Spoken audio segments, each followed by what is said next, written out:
மண்டதீவு கண்ணகையம்மன் ஆலய பரிபாலன சபை அறிவித்தல் ஒன்று.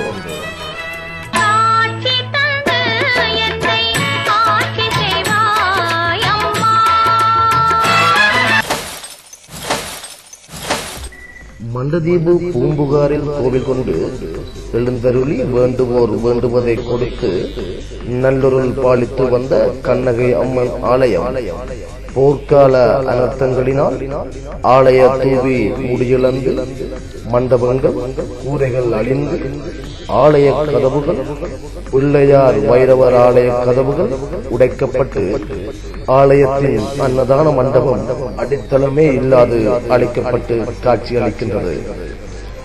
இவ்வாலயம் மண்டதீவு 8 வட்டாரத்தில் உள்ள சைவ மக்களின் பொது கோயிலாகவும் இருந்து வருகின்றது.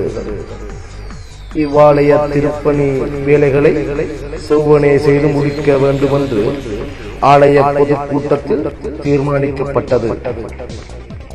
7/7/2011 அதாவது ஆணி 22ஆம் நாள் வியாழக்கிழமை ஆணி உத்தர தினத்தில் குடமுழுக்கு செய்வதாகவும் 8/7/2011 அதாவது ஆணி 23ஆம் நாள் வெள்ளிக்கிழமை அம்மன் ஊர்வலமும் முத்தரிசி தண்டலும் 11/7/2011 அதாவது ஆணி 26ஆம் நாள் திங்கட்கிழமை பொங்கலும் தீமிதித்தலும் செய்வதாக பொதுக்கூட்டத்தில் ஏகமனதாக தீர்மானிக்கப்பட்டது.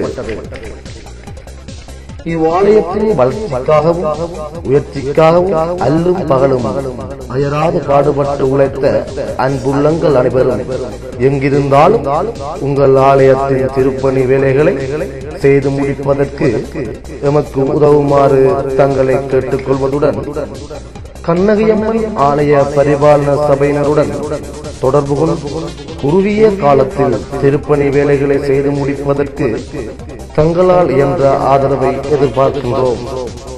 எனவே அன்றும் போல் இன்றும் புலம்பெயர்ந்து வாழும் கண்ணகையம்மன் அடியவர்களிடம் இருந்து அன்பு காணிக்கைகளையும் உதவி கரங்களையும் கண்ணகையம்மன் அருளால் வேண்டி நிற்கின்றோம். நன்றி.